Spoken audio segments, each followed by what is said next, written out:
Hello दोस्तों, क्या हाल है आप लोगों के। एक बार फिर से स्वागत है HMWB बैंकिंग एग्जाम में। जैसा कि आप लोग जानते हैं कि मैं संजय कुमार मौर्य आप लोगों के लिए लेके आया हूँ सिलेक्शन का होम्योपैथ, जिसमें मैं आपको अर्थमेटिक के मिक्स क्वेश्चन की प्रैक्टिस कराता हूँ ताकि आपकी अर्थमेटिक इंप्रूव हो सके और आप कम से कम टाइम में ज़्यादा से ज़्यादा क्वेश्चन सॉल्व कर सके। और ये तभी पॉसिबल है जब आप डेली बाई डेली प्रैक्टिस करते हो। ऐसा नहीं है कि आपने एक हफ्ते किया, एक महीने किया, फिर बंद कर दिया। जब तक आपका एग्ज़ाम क्वालिफाइड ना हो जाए तब तक आप प्रैक्टिस करते रहिए। अगर आप डेली प्रैक्टिस करते हैं तो आप अपना रिजल्ट जो है 1 या 2 महीने बाद देखेंगे कि आपकी स्पीड कितनी इम्प्रूव हो गई है। अगर वही आप एग्ज़ाम तक प्रैक्टिस करते रहें तो आपकी स्पीड कितनी इम्प्रूव हो जाएगी बाकी बच्चों से। तो ठीक है, बढ़ते हैं अपने क्वेश्चन की तरफ। लेकिन उससे पहले अगर आपने हमारे वीडियो को लाइक नहीं किया तो लाइक कर दीजिए, और अभी तक चैनल को सब्सक्राइब नहीं किया तो प्लीज़ चैनल को सब्सक्राइब कर दीजिए ताकि आपको हमारे वीडियो की अपडेट मिलती रहे और आप डेली बाई डेली प्रैक्टिस करके अपने स्पीड को इम्प्रूव कर सकें। ठीक है, तो बढ़ते हैं अपने क्वेश्चन की तरफ। और आज का हमारा पहला क्वेश्चन है ये। आप इसे पढ़िए, फिर सॉल्व करने की कोशिश कीजिए वीडियो रोक के। मैं यही कहूँगा कि आप वीडियो रोक करके इसे सॉल्व करने की कोशिश ज़रूर कीजिए ताकि आप अपनी गलतियाँ सीख सके कि आप गलती कहाँ करते हो। ठीक है, बाकी तो मैं बताने के लिए है हूँ। ठीक, तो आप पढ़िए, फिर मैं बताता हूँ इसे सॉल्व कैसे करना है। ठीक है,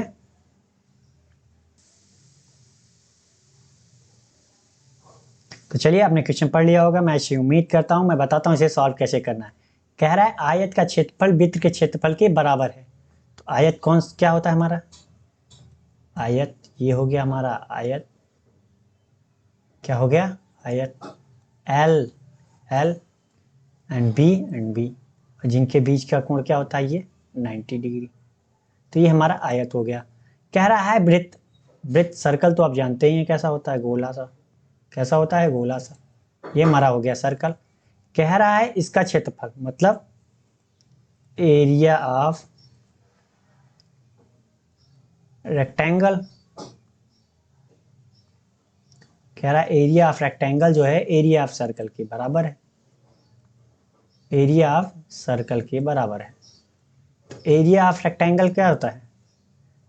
लंबाई गुणित चौड़ाई, एल इंटू बी। और एरिया ऑफ सर्कल क्या होता है? पाई आर स्क्वायर। अब आगे देख लेते हैं क्या कह रहा है। कह रहा है वृत्त की त्रिज्या, वृत्त की त्रिज्या क्या है? हमने माना आर।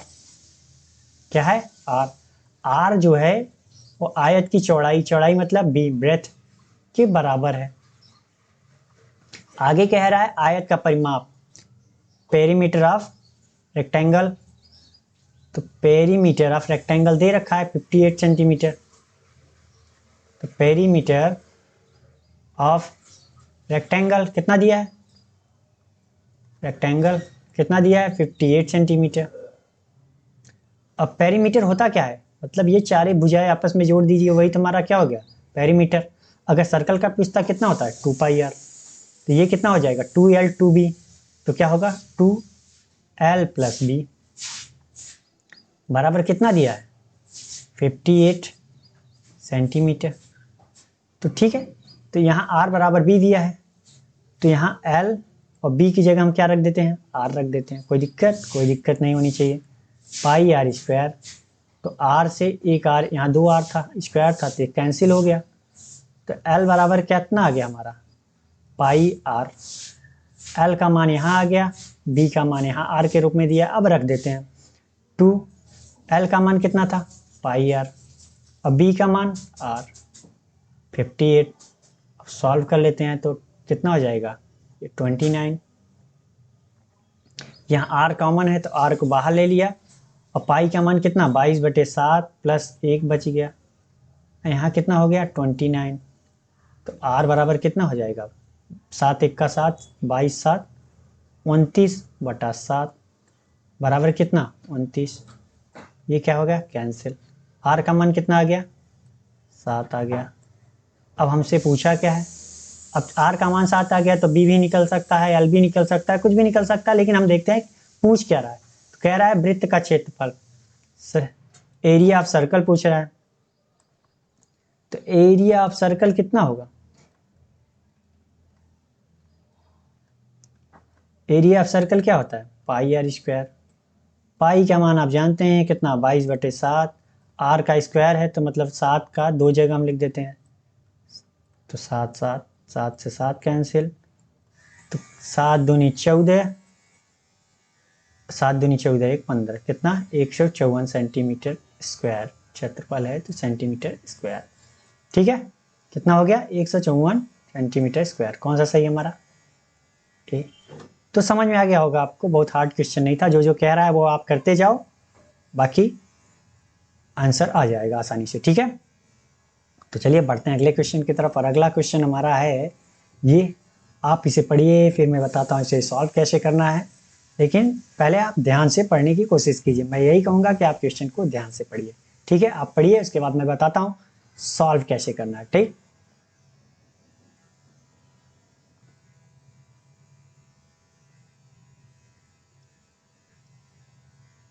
चलिए आपने पढ़ लिया होगा, मैं ऐसी उम्मीद करता हूँ। मैं बताता हूँ इसे सॉल्व कैसे करना है। ठीक है, तो कह रहा है नल ए और बी मिलकर एक टंकी को 18 मिनट में भर सकते हैं। देखा जाए तो ए और बी कितने मिनट में भर सकते हैं? 18 मिनट में भर सकते हैं। ठीक है, और आगे कह रहा है नल ए अकेले उसी टंकी को 27 मिनट भर सकता है।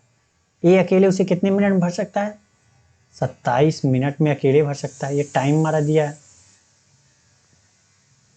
अब हम क्या लेते हैं, इनका एलसीएम, तो कितना हो गया 54, जो कि हम मान लेते हैं क्या होगा हमारा ये टोटल वर्क। इनका एलसीएम टोटल वर्क। अब हम ये सोचेंगे कि इनका एलसीएम ही क्यों लिया टोटल वर्क मानने के लिए हमने, ताकि जो है इनकी इफिशियंसी जो हमें मिले भाग देने पर। टोटल वर्क में अगर हम टाइम से भाग देते हैं तो हमें क्या मिलता है? इफिशियंसी। अब वो क्या मिले? एग्जैक्ट मिले, ना कि दशमलव में मिले। ठीक है, इसीलिए हम इसका एलसीएम लेते हैं। मानने को तो वैसे कुछ भी मान सकते हैं हम। ठीक है, तो हमारा क्या हो गया, ये 18 तिरिक 54, 3 आ गया। ये क्या गई हमारी इफिशियंसी हुई। 27 दूना 54, 2। अगर a प्लस बी बराबर 3 और a बराबर 2, तो b बराबर कितना होगा हमारा? यहाँ 1 आएगा। कितना हो गया? 1। a और b का मान मिल गया। आगे क्या कह रहा है? यदि c की दक्षता नल b की दक्षता से, मतलब c और b की बात कर रहा है, b की दक्षता से 300% अधिक है। कौन है? 300% कौन है? अधिक नहीं है, 300% है। तो b अगर हमारा 1 हो गया तो c कितना होगा? 3 होगा। यही तो होगा, 3 गुना की बात कर रहा है ना। अगर ये 100% होगा तो ये कितना हो? 300% होगा। यही तो बात कर रहा है। तो अगर 1 होगा ये तो 3 होगा, मतलब ये 3 गुना होगा। कहने का अर्थ ये कितना? 300 टाइम्स, मतलब क्या? 3 गुना। ठीक है, तो अब b बराबर 3 और 1, सी और b का रेशियो आ गया 3 और 1। b का मान हमें पता है, b का मान कितना है? 1। तो 1 का यूनिट का मान 1, तो c 3 यूनिट का मान 3, तो यानी c का मान हमें मिल गया 3। सी का मान हमें मिल गया 3। अब आगे कह रहा है तो नल ए और सी द्वारा टंकी को भरने में कितना समय लगेगा? तो ए प्लस बी द्वारा भरने में लगा समय, द्वारा टंकी को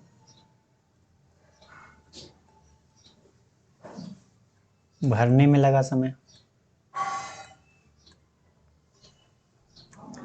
भरने में लगा समय कितना होगा भाई? समय के लिए हमें क्या चाहिए? टोटल वर्क चाहिए इनटू एफिशिएंसी चाहिए। तो टोटल वर्क हमारा कितना है? 54। कितना भरना है हमें? 54 ही तो भरना है। और एफिशिएंसी इन दोनों की कितनी है? ए और सी की एफिशिएंसी कितनी हुई? 2 और 3 5। तो ये हमारा कितना आ गया? 10 सही, 4/5। मिनट में सारी कहानी हो रही है तो ये मिनट हो गए। तो कौन सा आंसर हमारा सही होगा? ये सी वाला। तो समझ में आ गया होगा आपको, बहुत हार्ड क्वेश्चन नहीं था, सिंपल। आज मैंने लगभग सारे सिंपल ही क्वेश्चन रखे हैं ताकि आपका मोटिवेशन बना रहे। ठीक है, तो बढ़ते हैं अगले क्वेश्चन की तरफ। अगला क्वेश्चन हमारा है ये, आप इसे पढ़िए फिर मैं बताता हूँ इसे सॉल्व कैसे करना है। बट आप इसे पढ़िए, ये मत देखिए कि क्वेश्चन इतना लंबा है। आप पढ़िए और जो जो कहता जाए वो करते जाइए। अगर सॉल्व कर रहे हैं तो जो जो कहता जाए वो करते जाइए, आपका आंसर आ जाएगा। ठीक है, चलिए आपने क्वेश्चन पढ़ लिया होगा, मैं ऐसी उम्मीद करता हूँ। मैं बताता हूँ इसे सॉल्व कैसे करना है। ठीक है, तो कह रहा है मोहन अपनी आय का 10% प्रॉपर्टी पे खर्च करता है। तो मोहन की आय तो हमें पता नहीं है, तो हम मान लेते हैं मोहन की इनकम कितनी है।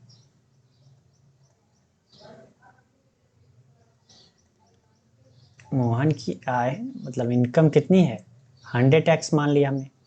कितना मान लिया हमने, 100x मान लिया।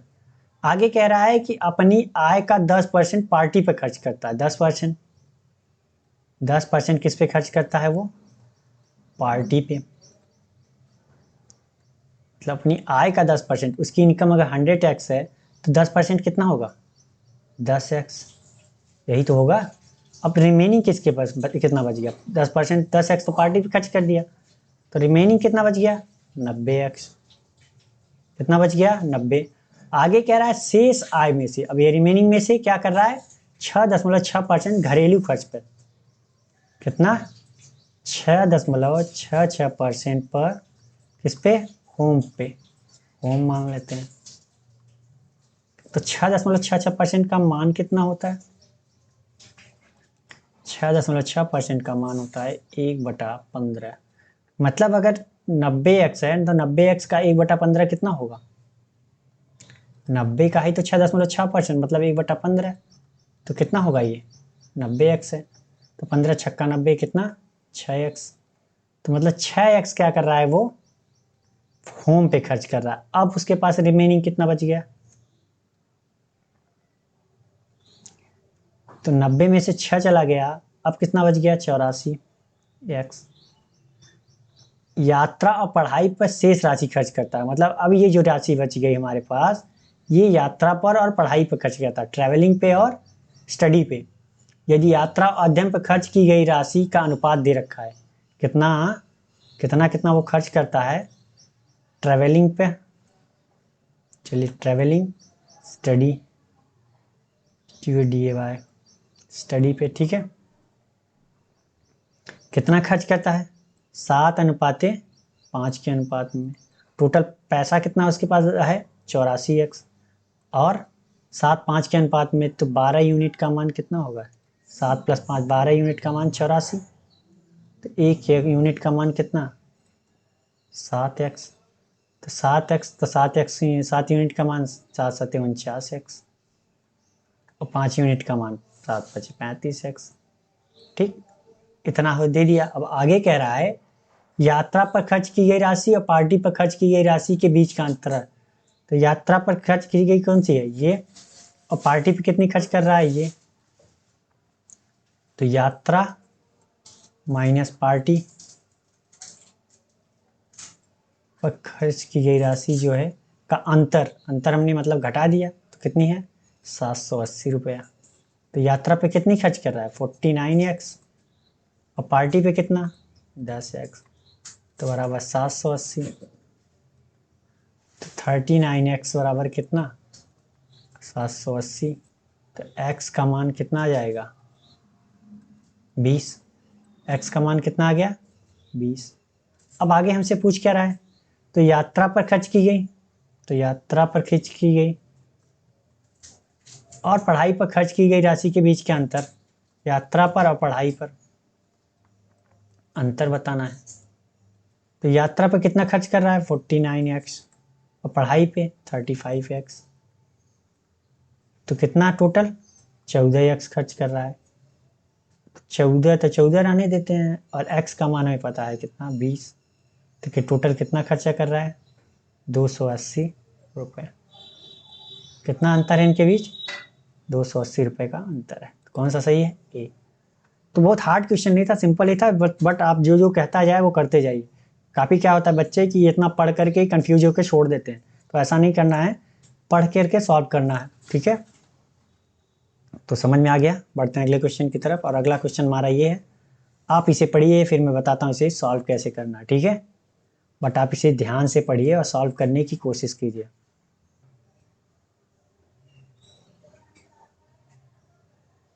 चलिए आपने पढ़ लिया होगा, मैं ऐसी उम्मीद करता हूँ। मैं बताता हूँ इसे सॉल्व कैसे करना है, ठीक है। कह रहा है यदि एक मूलधन पर 3 वर्षों के लिए 10% प्रतिवर्ष की दर से चक्रवृद्धि ब्याज का अंतर उसी मूलधन पर 2 वर्षों के लिए चक्रवृद्धि 20% प्रतिवर्ष की दर से चक्रवृद्धि ब्याज से क्या है 11.99 कम है। कौन है 1199 कम? ये 3 वर्ष वाला जो है वो 2 वर्ष वाले से 1199 रुपये कम है। तो क्या बताना है? मूलधन ज्ञात करनी है। इसका जो ब्याज आएगा 2 साल वाले का और जो 3 साल वाले का ब्याज आएगा, 3 साल वाले का ब्याज जो होगा वो 2 साल वाले के ब्याज से 1199 रुपये कम होगा। वो यही कहना चाहता है। और मूलधन हमें बतानी है कि हमारी प्रिंसिपल कितनी थी। ठीक है, सेम प्रिंसिपल यूज कर रहा है दोनों जगह। तो चलिए मैं इसके 2 मेथड बताता हूँ, कौन कौन से, बेसिक एंड ट्रिक। तो पहले बेसिक देख लेते हैं। तो हम प्रिंसिपल हमारा क्या हम मान लेते हैं, दिया नहीं है तो प्रिंसिपल हम मान लिया हमने P। ठीक, और रेट ऑफ इंटरेस्ट कितना दिया है 10% पहले वाले के लिए, और टाइम कितना दिया है 3 वर्ष। तो फॉर्मूला यूज करते हैं बेसिक के लिए, तो फॉर्मूला ही हुआ। तो A बराबर क्या होता है P 1 plus R upon 100 into time power time. तो P का तो हमने P ही माना है तो P को P रहने देते हैं। तो 1 प्लस R का मान यहाँ कितना है, rate of interest 10% upon 100। Time कितना है 3 ईयर। ठीक है, टाइम कितना है 3 ईयर। तो अब सॉल्व करते हैं। तो एक जीरो से एक जीरो कैंसिल, तो यहाँ क्या हो जाएगा 11/10 का क्यूब आएगा। ठीक, तो ये कितना हो जाएगा हमारा 1331/1000। ठीक, इतना तो समझ में आ गया। अब हमें क्या करना है, CI निकालनी है भाई। 3 साल की CI निकालनी है। तो क्या करना पड़ेगा, अमाउंट 3 साल बाद जो मिला और उसको प्रिंसिपल से घटा देते हैं तो हमें क्या मिल जाएगा, मिल जाएगा हमारा CI। तो अमाउंट हमारा कितना है P 1331/1000 माइनस P। तो ये कितना हो जाएगा, P कॉमन कर लेते हैं और P जब हमने कॉमन किया तो क्या होगा 1331/1000 माइनस 1। अब इसका गुणा इसकर में करेंगे तो 1331 में से घटाएंगे 1000 तो कितना बचेगा 331/1000 एंड P तो है ये है बाहर, P कर दिया। तो ये हमारा क्या था 3 साल का, यहाँ 3 लिख देते हैं। तो ये हमारा क्या था 3 साल का CI। कितने साल का 3 साल का। अब आगे कह रहा है कि उसी मूलधन पे, मतलब प्रिंसिपल अब हमारा यहाँ पे भी सेम है, प्रिंसिपल हमारा वही है P। अब रेट ऑफ इंटरेस्ट कितना है 20% और टाइम कितना है अब हमारा 2 साल। तो यहाँ पे हम CI निकाल लेते हैं, कितना होगा कंपाउंड इंटरेस्ट हमारा। तो फॉर्मूला लगाते हैं फिर AP 1 plus R upon 100 into time. ठीक, तो रख देते हैं मान, कितना होगा P का P हमने माना है तो P रहने देते हैं। 1 प्लस R का मान कितना है 20, यहाँ कितना है 100 और टाइम 2 साल। तो ये कितना होगा 20×5=100। तो यहाँ कितना आ जाएगा A बराबर 5 1 का 5, 5 1 6, 6 का ये हो जाएगा 6/5 का पावर 2। तो ये कितना हो जाएगा हमारा P 36/25। ठीक, यही हो गया। अब हम CI निकालते हैं 2 साल का। तो हमारा क्या होगा A माइनस P करना पड़ेगा, अमाउंट में से प्रिंसिपल घटा देते हैं। तो अमाउंट हमारा कितना है P 36/25 माइनस P। तो यहाँ कितना आ जाएगा सॉल्व करने पर P इंटू 11/25 सॉल्व करेंगे तो इतना आ जाएगा। ये कितने आ गया 2 साल का CI आ गया हमारा। ये क्या आ गया हमारा 2 साल का CI। अब क्वेश्चन में क्या बोला था हमें कि जो 3 साल का CI है वो 2 साल के CI से इतना कम है। 2 साल का CI हमारा ज़्यादा है, कितना है 2 साल का CI जो है वो 3 साल के CI से कितना कम ज़्यादा है 1199 रुपये कौन कम है? ये कम है। कौन सा? 3 साल का CI जो है हमारा वो 1199 रुपये कम है। अगर मैं जोड़ दूँ तो 1199 रुपये मैं दे दूँ अगर 3 साल वाले को, तो कितना? 2 साल का CI और 3 साल वाले का अब CI ये और ये बराबर हो जाएंगे कि नहीं हो जाएंगे? हो गया। अब सॉल्व कर लेते हैं। तो 2 साल वाले का इधर लाते हैं तो ये कितना होगा? 2 - C3 बराबर 1199। अब मान हमें पता है कि C2 मान कितना होगा? कितना है?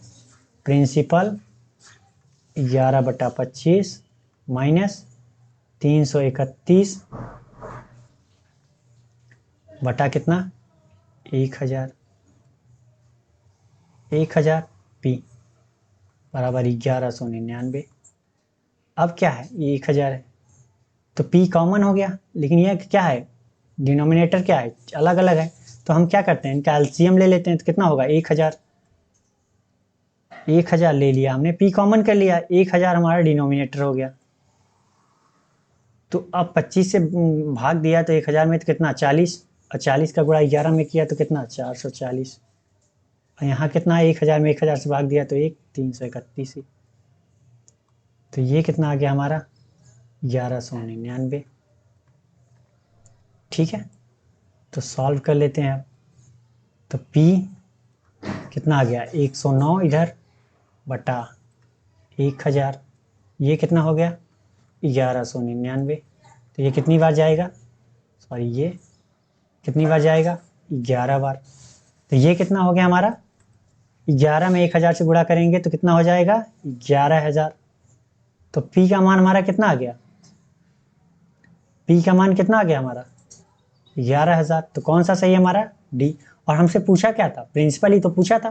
प्रिंसिपल हमारी कितनी आ गई? 11000। तो ये हमारा था बेसिक मेथड, जो प्रॉपर आपको समझ में आ गया होगा कि आया कहाँ से।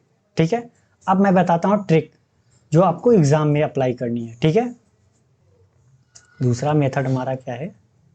ट्रिक। चलिए सॉल्व करते हैं। आप ट्रिक मेथड बताते हैं।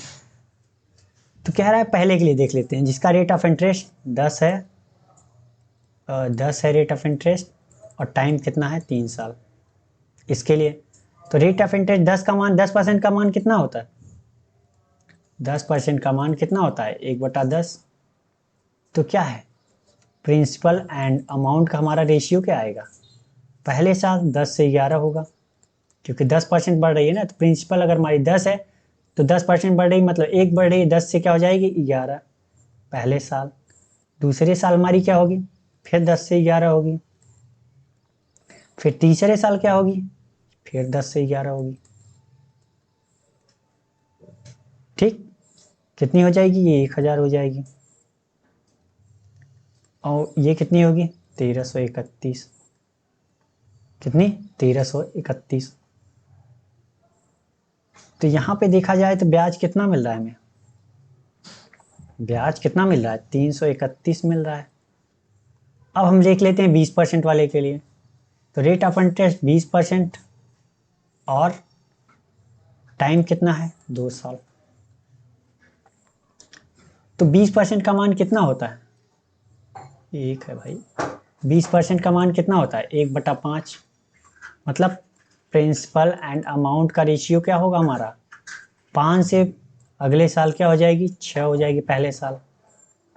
और दूसरे साल क्या होगी? फिर 5 से 6 हो जाएगी। तो 2 साल के लिए तो बोला है, तो 2 साल हमने कर दिया। अब क्या करते हैं? गुणा कर लेते हैं। तो ये हो गई 25 हमारी प्रिंसिपल, और अमाउंट कितनी हो गई? 36। प्रिंसिपल 25, अमाउंट 36 हमारा आ रहा है। लेकिन एक बात आपको और ध्यान देनी है कि उसने क्या बोला है कि मूलधन जो है हमारा, प्रिंसिपल जो है वो उसी वही है, सेम है, सेम की बात कर रहा है। तो यहाँ पे तो प्रिंसिपल हमारा 1000 है, लेकिन यहाँ पे कितना है? 25 है। तो हमको क्या करना पड़ेगा? या तो मैं 1000 को 25 में कन्वर्ट करूँ, या तो 25 को 1000 में। तो हमें 25 को 1000 में कन्वर्ट करने में ज़्यादा आसानी होगी।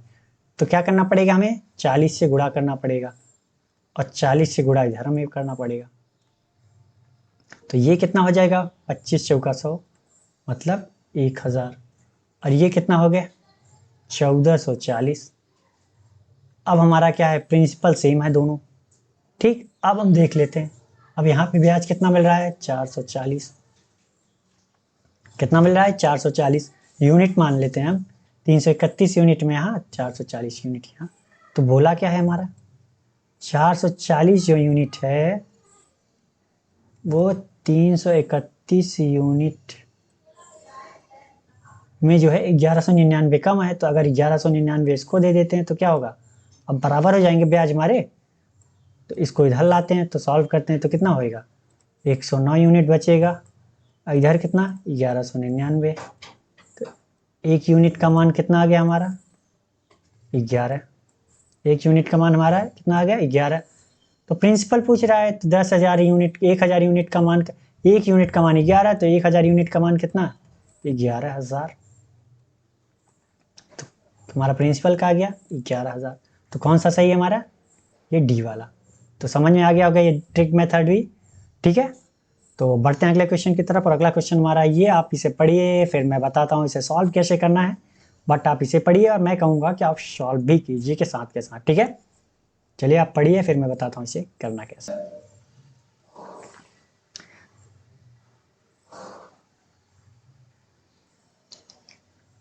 चलिए आपने पढ़ लिया होगा, मैं उम्मीद करता हूँ, मैं बताता हूँ इसे सॉल्व कैसे करना है। कह रहा है एक ट्रेन 20 किमी पुल को 30 मिनट में पार करती है और एक खंबे को 20 मिनट में पार करती है। उसी दिशा में 80 किमी प्रति घंटे की गति से यात्रा कर रही 20 किमी लंबी दूसरी ट्रेन को पार करने में इस ट्रेन द्वारा लिया गया समय बताना, ठीक है, ठीक है।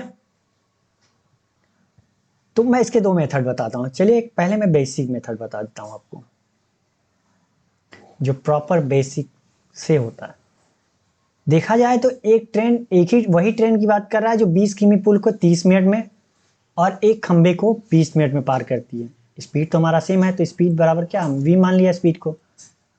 और खंबे को पार कर रही है तो ट्रेन की लंबाई कितनी है, अपनी ट्रेन, अगर कोई खंबा है तो ट्रेन क्या होगी, अपनी ही लंबाई तो पार करेगी। मान लीजिए ट्रेन यहाँ तक लंबी है तो वो क्या करेगी, अपनी ही लंबाई के तो बराबर पार करेगी। जब तक उसका पीछे डक न जाए तब तक वो पार कहाँ से की भाई, आगे स्टार्ट यहाँ से की, तो क्या कहेंगे ट्रेन यहाँ पहुंची है। तो अब पार करने का मतलब क्या हुआ, जब तक उसका पीछे का टेल डक न जाए खंबे से तब तक तो ये नहीं कह सकते ना कि ट्रेन पार कर गई। तो टेल मतलब यहाँ है, मान लीजिए घड़ी के पास में, तो ये टेल पार कर गई, ठीक है। तो अब ट्रेन कितनी डिस्टेंस ट्रेवल की, अपनी ही दूरी के बराबर। तो ट्रेन की स्पीड मैंने मान लिया v, और ट्रेन की लेंथ मान लिया मैंने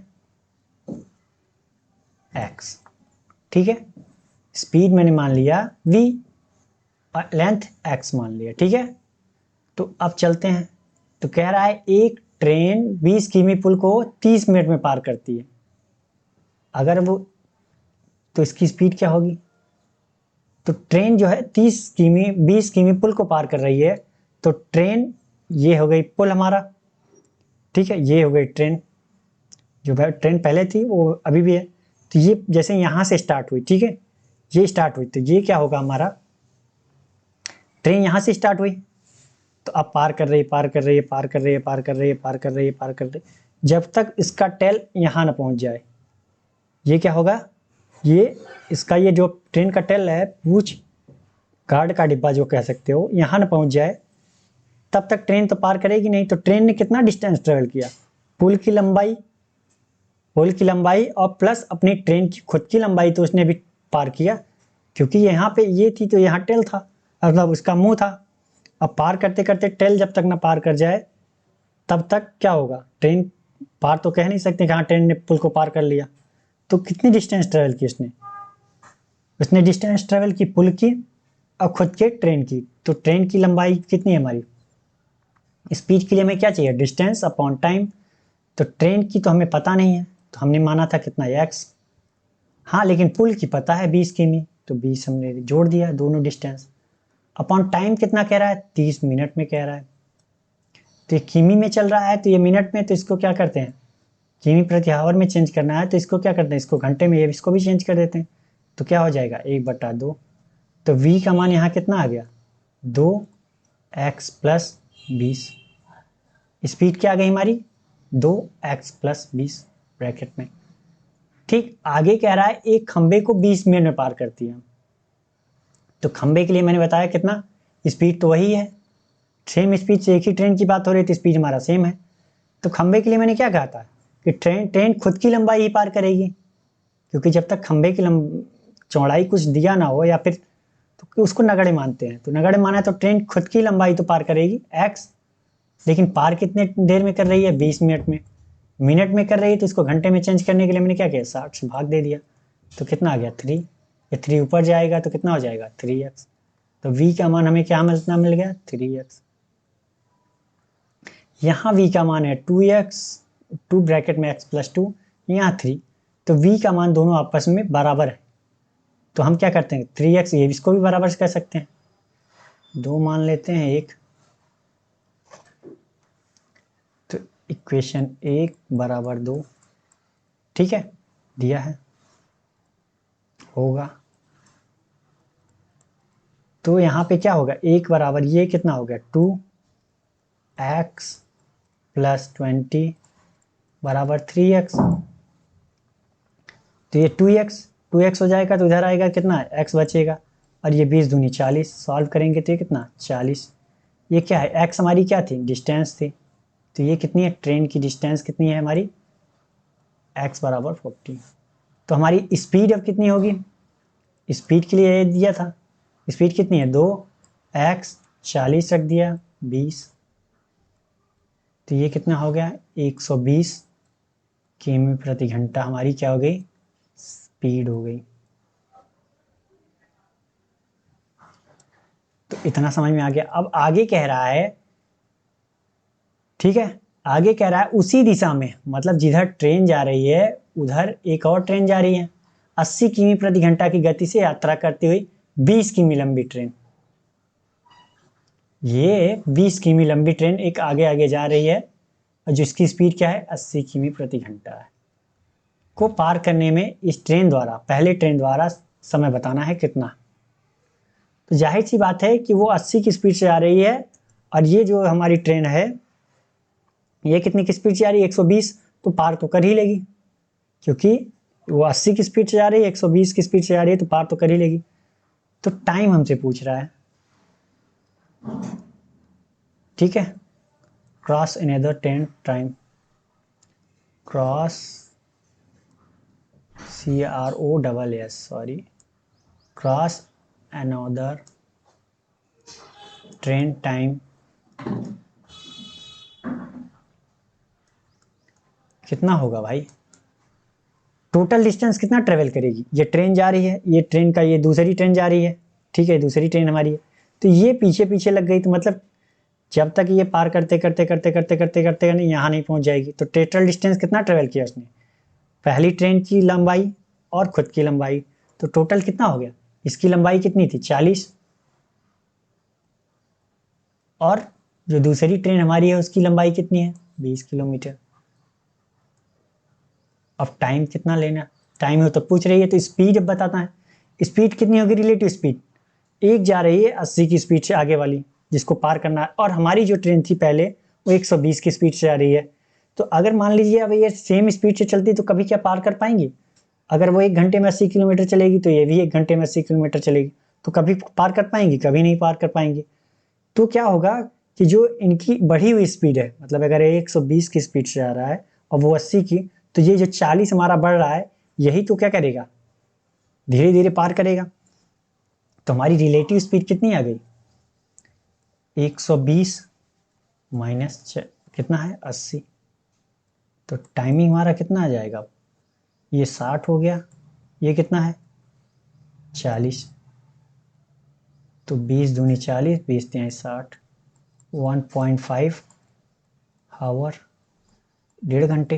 लेकिन यहाँ दिया कितने में, मिनट में, तो 1.5 घंटे में कितना मिनट होता है भाई 90 मिनट, 1 घंटे में 60, आधे घंटे में 30, तो कितना मिनट, कितना मिनट, कितने मिनट में पार करी 90 मिनट में। तो समझ में आ गया होगा आपको, ठीक है, कितने मिनट में 90 मिनट में, ये चीज़ समझ में आ गई हो। तो बढ़ते हैं अगले, सॉरी अभी बेसिक आपको ट्रिक बताना है। तो ट्रिक के लिए क्या करना पड़ेगा, इसको हमें इरेज कर देता हूँ मैं, अगर आप ठीक, तो इरेज कर दिया मैं इसे। कह रहा है एक ट्रेन 20 किमी पुल को 30 मिनट में पार करती है और एक खंभे को 20 मिनट। यहाँ पे देखा जाए तो क्या है, हमारी स्पीड क्या है, कॉन्स्टेंस है, और स्पीड बराबर क्या होती है, डिस्टेंस अपॉन टाइम। अगर स्पीड कांस्टेंट है तो डी बराबर टी होगा, जो डी होगा वही टी होगा। ठीक है, तो क्या करते हैं, खंभा और पुल दो लोगों को पार कर रही है, तो टाइमिंग क्या ले रही है, यहाँ पे खंभे को पार करने में 20 मिनट ले रही है और इसको कितने मिनट में, पुल को 30 मिनट में पार कर रही है। अगर इनका देखा जाए रेशियो तो कितना होगा, 0 0 कैंसिल, 2 और 3 का रेशियो है, तो डिस्टेंस का रेशियो कितना होगा, 2 और 3, क्योंकि सेम है। अब देखा जाए तो हमारी ट्रेन कितनी डिस्टेंस ट्रेवल कर रही है, अपनी खुद की लंबाई के बारे में पुल को पार करने के लिए, और यहाँ पे कितना डिस्टेंस ट्रेवल कर रही है ट्रेन, खुद की लंबाई प्लस पुल की लंबाई, कितनी, पुल की लंबाई। यहाँ पे देखा जाए तो अंतर 2 और 1 यूनिट बढ़ रही है, और यहाँ पे अंतर कितने का आ रहा है, 20 किलोमीटर का, मतलब 1 यूनिट बराबर 20 किलोमीटर, तो 2 यूनिट बराबर कितना, 40 किलोमीटर। और ये 40 किलोमीटर हमारी क्या है, ट्रेन की, तो क्या है, ट्रेन की लेंथ है। तो ट्रेन की लेंथ हमारी कितनी आ गई, ट्रेन की लेंथ कितनी आ गई, 40 किलोमीटर। और लेंथ ट्रेन की 40 किलोमीटर आ गई, और स्पीड हमें निकालना है तो 40, क्योंकि खंभे को क्या पार कर रही है, तो अपनी ही लेंथ के बराबर पार करेगी, तो कितनी हो गई है, कितने मिनट में, 20 मिनट में पार कर रही है। तो 20 मिनट पार कर रही है, इसको घंटे में चेंज करने के लिए 60 से भाग दे दिया, तो 20 दूनी 40, तो स्पीड कितनी आ गई, 120 किलोमीटर प्रति घंटा। अगर यहाँ से भी निकालते हैं तो कोई दिक्कत नहीं भाई, यहाँ पे डिस्टेंस टोटल कितना ट्रेवल करेगी, 40 किलोमीटर ट्रेन प्लस 20 किलोमीटर पुल, कितना हो जाएगा, 40 20 60, और पार कितने कर रही है, 30 में, 30 को घंटे में चेंज करेंगे तब भी 120 किलोमीटर ही आएगी ट्रेन की हमारी स्पीड। ठीक है, अब आगे कह रहा है उसी दिशा में 80 किमी प्रति घंटे की यात्रा कर रही 20 किमी ट्रेन, अब उसको पार करने में, क्रॉस करने में, क्रॉस अनदर ट्रेन, टाइम, जैसा कि मैंने बताया,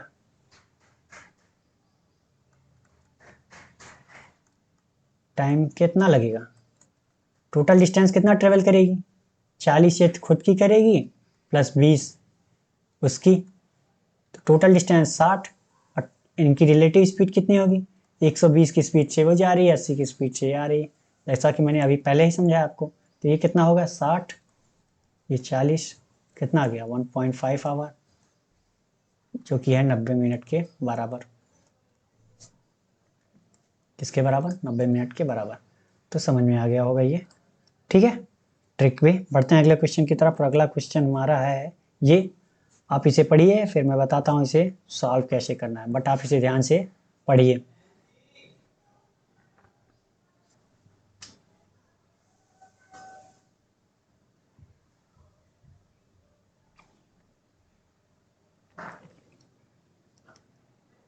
चलिए, आपने इसे पढ़ लिया होगा, मैं ऐसी उम्मीद करता हूँ। मैं बताता हूँ इसे सॉल्व कैसे करना है।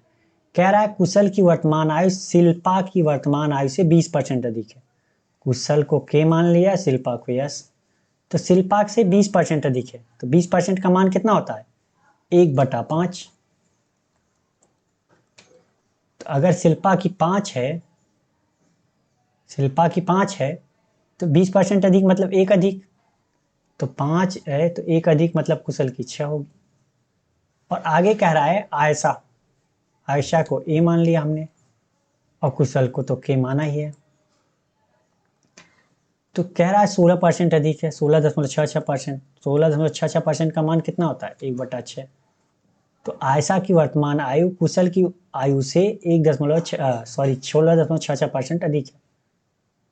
आयशा की आयु जो है कुशल की आयु से, तो ये कुशल की आयु हो गई, तो 16.66% मतलब 1 अधिक है। तो कुशल की अगर 6 है तो 16.66% मतलब 1 अधिक मतलब आयशा की कितनी हो गई, 7। तो यहाँ पे कुशल है, यहाँ पे कुशल है, तो क्या है, दोनों 6 हैं, बराबर हैं, तो उनको क्या करते हैं, मर्ज कर लेते हैं डायरेक्टली। अगर ये सेम नहीं होते तो सेम करते हैं, अभी सेम है तो डायरेक्ट मर्ज कर लेते हैं। तो क्या होगा, कुशल, शिल्पा, आयशा, तो 6, 5 एंड 7 रेशियो आ गया इनकी प्रेजेंट एज का।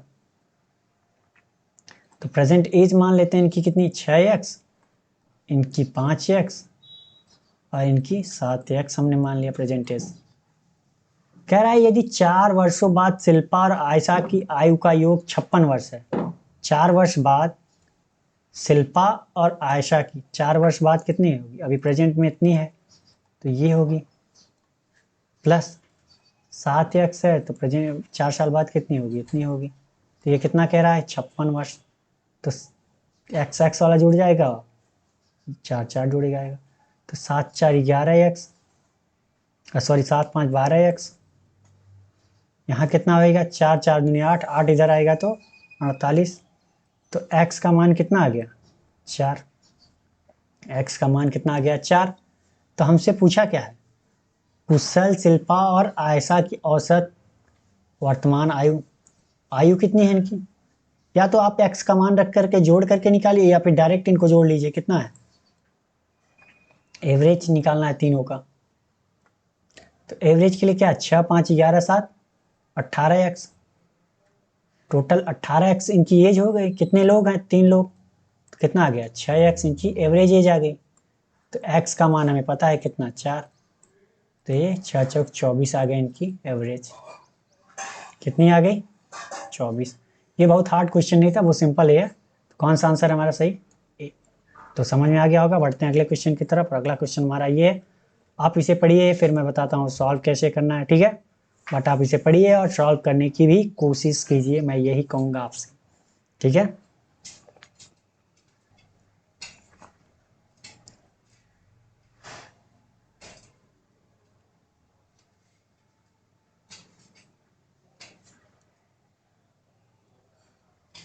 चलिए, आपने पढ़ लिया होगा, मैं ऐसी उम्मीद करता हूँ। मैं बताता हूँ इसे सॉल्व कैसे करना है। कह रहा है यदि कोई दुकानदार 28.56 की छूट देता है और वस्तु का क्रय मूल्य उसके लागत मूल्य से 66.66% अधिक अंकित करता है, और दुकानदार द्वारा प्राप्त लाभ x रुपये है। जहाँ x का मान दिया है 1792 का 12.5% जो होगा वही है x का मान। x का मान कितना दिया है, x का मान हमारा हो गया, कह रहा है 1792 का 12.5% का मान कितना होता है, 12.5%। तो 12.5% का मान कितना होता है, 1/8 होता है, ये जानते ही आप। तो कितना होगा, 8, सॉरी 17 है यहाँ, तो 8 दूनी 16, 8 दूनी 16, 8 चौक 32। एक्स का मान कितना आ गया, 224, ठीक है। तो चलिए पहले क्वेश्चन को यहाँ से सॉल्व करते हैं। परसेंटेज 28.56% की छूट देता है, तो 28.56% का मान क्या होता है ये आप हमको बता दीजिए। 14.28% का मान होता है 1/7, तो 28.57% का मान कितना होगा, 2/7 हो जाएगा। 14.28 का मान कितना होता है, 1/7, तो उसका दूना है तो 2/7 हो जाएगा, ठीक है। अब बताइए छूट किस पे दी जाती है, मार्क प्राइस पे, और छूट देने के बाद जिसे बेचा जाता है उसे हम क्या कहते हैं, सेलिंग प्राइस, ठीक।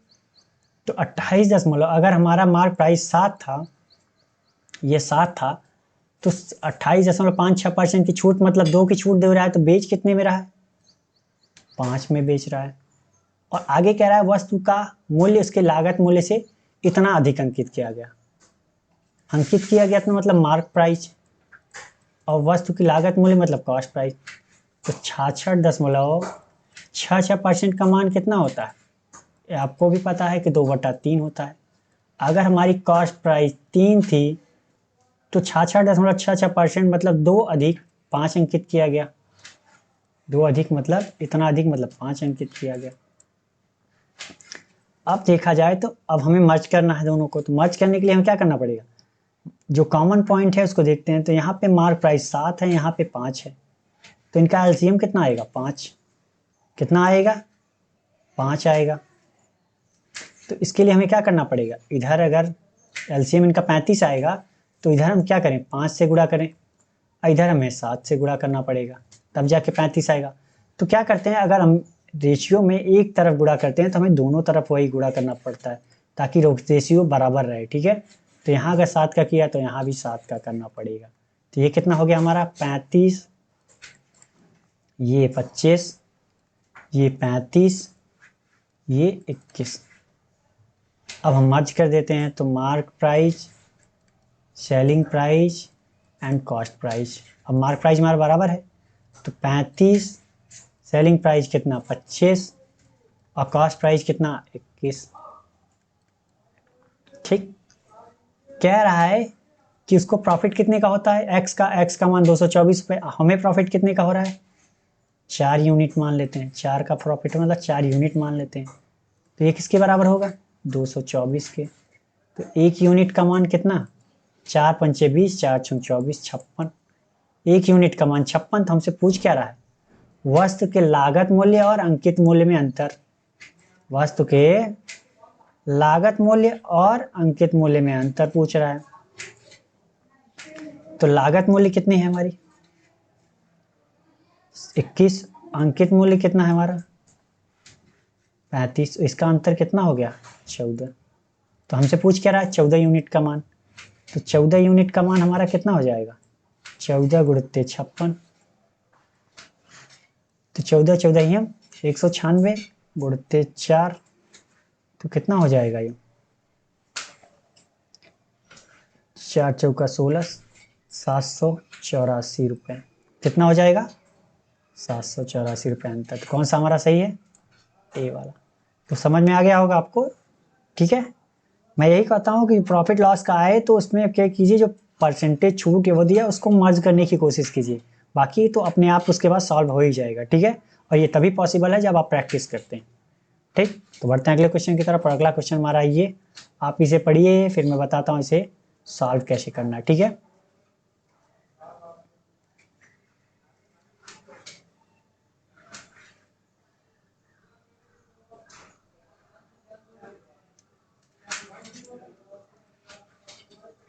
चलिए, आपने इसे पढ़ लिया होगा, मैं उम्मीद करता हूँ, बहुत लंबा क्वेश्चन नहीं था।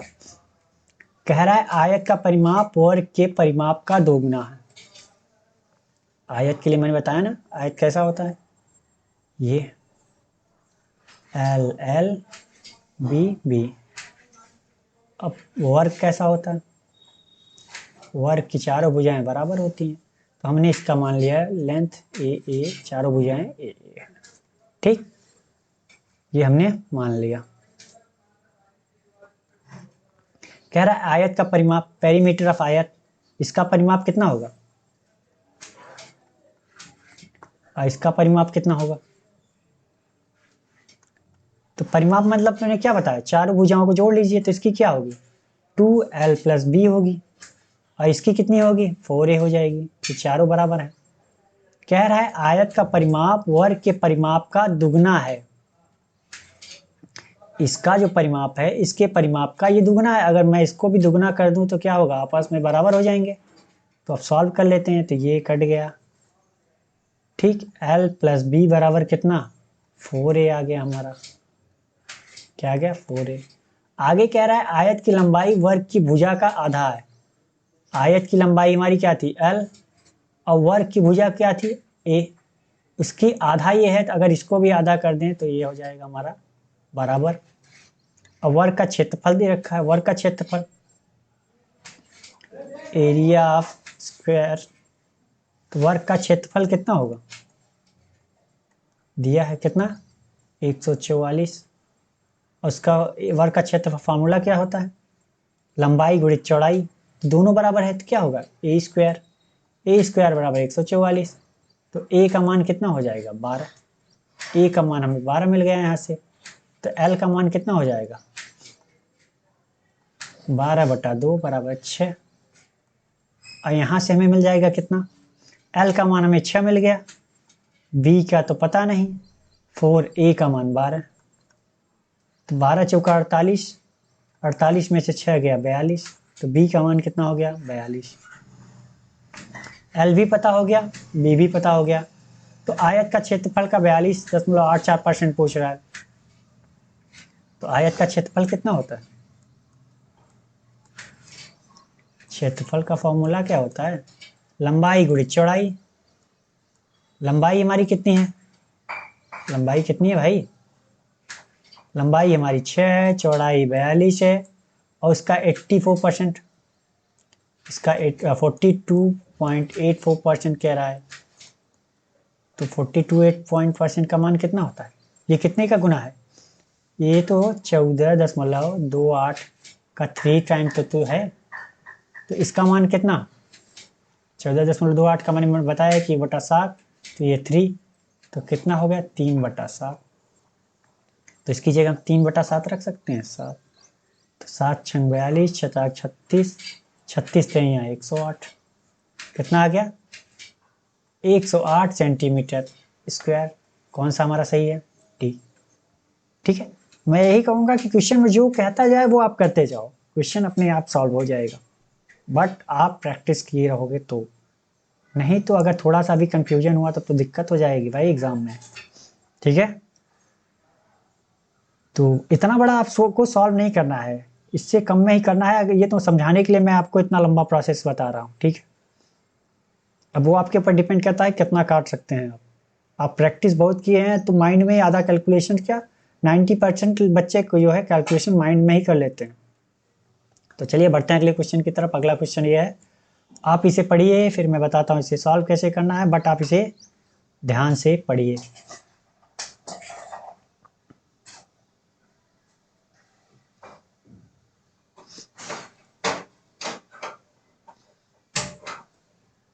चलिए आपने पढ़ लिया होगा, मैं ऐसी उम्मीद करता हूँ। मैं बताता हूँ इसे सॉल्व कैसे करना है। कह रहा है एक नाव धारा के अनुकूल और धारा के प्रतिकूल 120 किमी की दूरी 8 घंटे में तय करती है। ठीक है, कह रहा है एक नाव है 120 किलोमीटर की दूरी धारा के अनुकूल और प्रतिकूल 8 घंटे में। तो 120 की स्पीड से 120 किलोमीटर जाना है, और कितने की अनुकूल जाना है? मतलब धारा के अनुकूल जाना है, तो धारा के स्पीड किसकी कितनी हो जाएगी? v/ds मान लेते हैं, प्लस 120 किलोमीटर आना भी है, और वो भी किसके? अप स्ट्रीम से। जो टाइम लग रहा है वो 8 घंटे। ये भी टाइम है क्योंकि distance upon speed time, distance upon speed time, ये भी टाइम। ठीक है, 8 घंटे। और नाव की गति जो है 40 किमी है, बोट की जो दे रखा है वो 40 किमी प्रति घंटे उसने दे रखा है। तो VDS का मतलब कि बोट का डाउन स्ट्रीम स्पीड कितनी होती है? बोट की चाल प्लस करंट की चाल। डाउन स्ट्रीम मतलब क्या? अनुकूल। जिधर धारा जा रही है उधर बोट ही चल रही है, इधर धारा जा रही है तो बोट भी तो उधर जा रही है।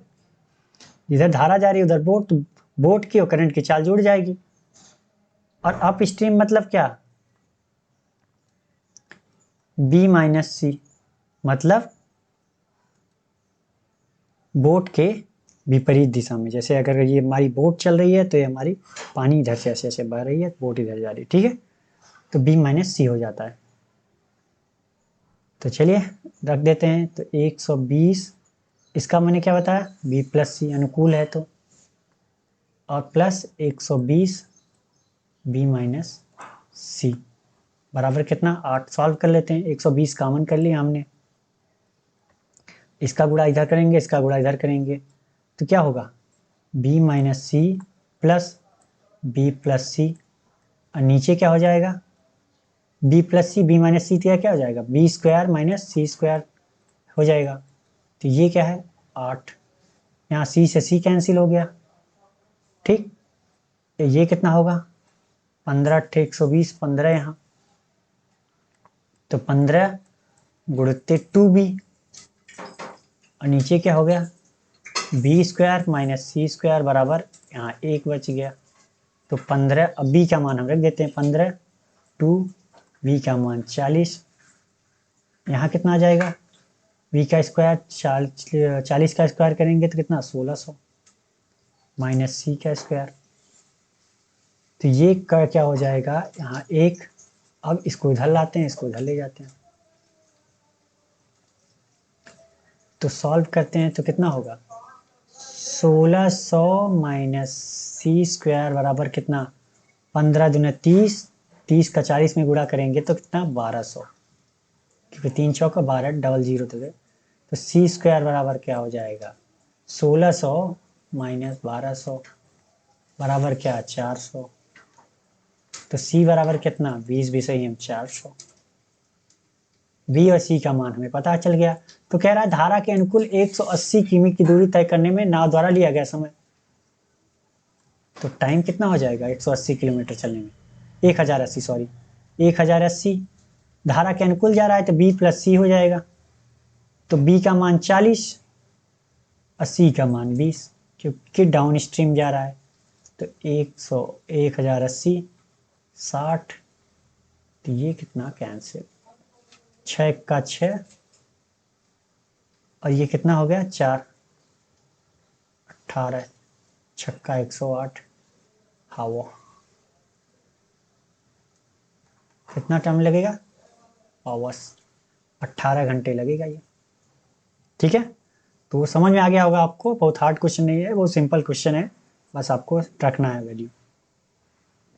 तो बढ़ते हैं अगले क्वेश्चन की तरफ। और अगला क्वेश्चन हमारा ये है, आप इसे पढ़िए फिर मैं बताता हूँ इसे सॉल्व कैसे करना है। ठीक है, ये भी बहुत हार्ड क्वेश्चन नहीं है, बहुत सिंपल क्वेश्चन है।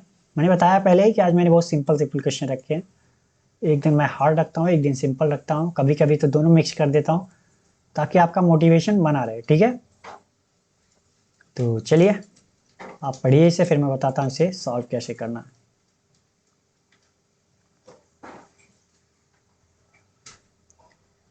चलिए आपने इसे पढ़ लिया होगा, मैं ऐसी उम्मीद करता हूँ। मैं बताता हूँ इसे सॉल्व कैसे करना है। ठीक है, तो कह रहा है नीरव रमेश की मदद से एक काम को 12 दिन में करता है। तो नीरव को मैं n मान लिया और रमेश को r, ये दोनों मिलकर एक काम को 12 दिन में पूरा कर सकते हैं। जबकि पुष्पेंद्र की मदद से, मतलब नीरव अगर पुष्पेंद्र के साथ हो जाए तो पुष्पेंद्र को p मान लेते हैं, तो वो 15 दिनों में काम कंप्लीट कर लेंगे।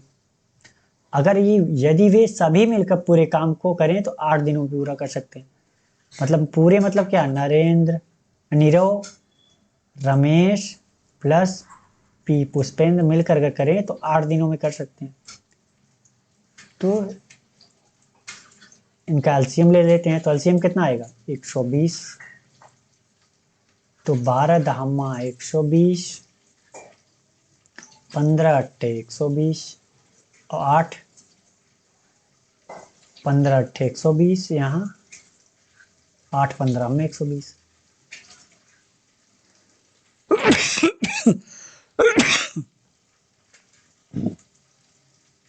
120, ठीक है। ठीक है, तो अब क्या कह रहा है कि पुष्पेंद्र द्वारा अकेले, तो नीरव, रमेश और पुष्पेंद्र 8 दिन में करते हैं और नीरव और ये कितने दिन में 10 दिन में। तो क्या होगा, अगर इसमें से इसको हटा दें तो पुष्पेंद्र की हमें पता चल जाएगी। तो पुष्पेंद्र के लिए हमें क्या, ये तीनों कर रहे हैं, तीनों में से अगर इसको घटा दिया इसकी इफिशियंसी दोनों की, तो हमें क्या मिल जाएगी, पुष्पेंद्र की इफिशियंसी मिल गई। पुष्पेंद्र की इफिशियंसी मिल गई, ये हमारी क्या है इफिशियंसी, तो ये क्या है पुष्पेंद्र की इफिशियंसी। अब क्या करना है, टाइम पूछ रहा है, टाइम पूछ रहा है पुष्पेंद्र का। Pushpendra alone, Pushpendra alone complete the work time कितना होगा, टोटल वर्क कितना है 120 और पुष्पेंद्र की इफिशियंसी कितनी है 5। तो ये कितना होगा, कितनी हो जाएगी 5, 5 दूनी 10, 5 चौक 20, कितने दिन में 24 दिन में। कितने दिन में 24 दिन में ये कंप्लीट कर लेंगे। तो 24 है किसी में नहीं है, तो नन ऑफ दिस। ठीक है, तो कौन सा, नन ऑफ दिस। तो आज के लिए बस इतना ही। अगर ये वीडियो आपको पसंद आई हो तो लाइक करें और अपने दोस्तों के साथ शेयर करें, और अभी तक आपने सब्सक्राइब नहीं किया है तो प्लीज़ सब्सक्राइब कर लीजिए। मिलते हैं नेक्स्ट वीडियो में एक नए जोश के साथ और एक नए क्वेश्चन के साथ। ठीक है, तो आज के लिए थैंक यू, बाय बाय।